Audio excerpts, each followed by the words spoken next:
Inter state ముఠాకు సంబంధించినటువంటి 5 వ్యక్తుల్ని ఈరోజు అరెస్ట్ చేయడం జరిగింది. వారంతా కూడా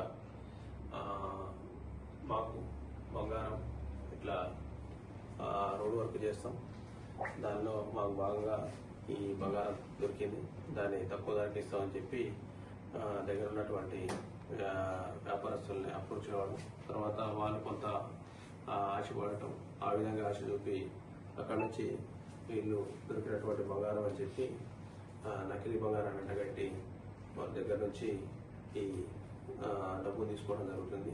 ఆ విధంగా పేరు మన ఏదైతే ఉందో 1వ తారీఖు మన కాటారం గ్రామంలో ఈ ఒక సూపర్ మార్కెట్ యజమాని దగ్గరికి ఈ విధంగానే అప్రోచ్ అయ్యి వారు ఈ యొక్క మేము అమ్ముతామని చెప్పి అప్రోచ్ కావడంతో అతను ఆశపడి వారికి 10 లక్షల రూపాయలు ముట్ట చెప్పడం జరిగింది. తర్వాత వ్యాపారి దాన్ని చెక్ చేసుకుంటే నకిలీ బంగారం అని తేలింది.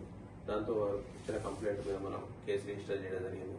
ఆ కేసు ఇన్వెస్టిగేషన్లో భాగంగా గౌరవ ఎస్పీ గారు, తర్వాత ఓఎల్జీ ఉపాలపల్లి గారి ఆదేశాల మేరకు మన ప్రత్యేకంగా ఒక టీంని ఏర్పాటు చేసి ఈ యొక్క ఇంటర్ స్టేట్ గ్యాంగ్ని పట్టుకోవడానికి మనం కృషి చేయడం జరిగింది. దానిలో భాగంగా ఆ గ్యాంగ్కి సంబంధించినటువంటి 5 వ్యక్తుల్ని ఈరోజు మనం అరెస్ట్ చేయడం జరిగింది.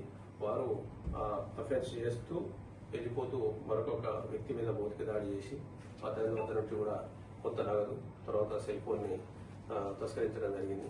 దీనికి సంబంధించి మనం అరెస్ట్ చేసినటువంటి ఆంధ్రప్రదేశ్కి సంబంధించినటువంటి రాజు సోలంకి, తర్వాత నాగపూర్ చెందిన పుణ్యపాల ఈశ్వర్ సోలంకి, అలాగే మన బాలచంద్ర రాథోడ్, మీనా పుణ్య రాథోడ్, వీరందరూ కూడా మహారాష్ట్రకు చెందిన వారు. తర్వాత శాంతి విజయ్ సోలంకి, వీరందరూ కూడా మనకి ఈరోజు పట్టుకోవడం జరిగింది. వీరి వద్ద నుండి మనం 3 లక్షల రూపాయల 45,000 రూపాయలు నగదు స్వాధీనం చేసుకోవడం జరిగింది. అట్లే 6 సెల్ ఫోన్లను కూడా స్వాధీనం చేసుకొని ఈ యొక్క అరెస్ట్ చేసినటువంటి వ్యక్తుల్ని రిమాండ్కు తరలించడం జరుగుతుంది. ప్రస్తుతానికి ఈ కేసులో విశేషంగా కృషి చేసినటువంటి నాగార్జునరావు సిఐ గారికి, తర్వాత అకుల శ్రీనివాస్ ఎస్ఐ, జక్కుల మహేష్ ఎస్ఐ, తర్వాత హెడ్ కానిస్టేబుల్ ప్రవీణ్, కానిస్టేబుల్ రాజు, నాగరాజు, జంపన్న, రామారావు, వీరందరినీ కూడా ప్రత్యేకంగా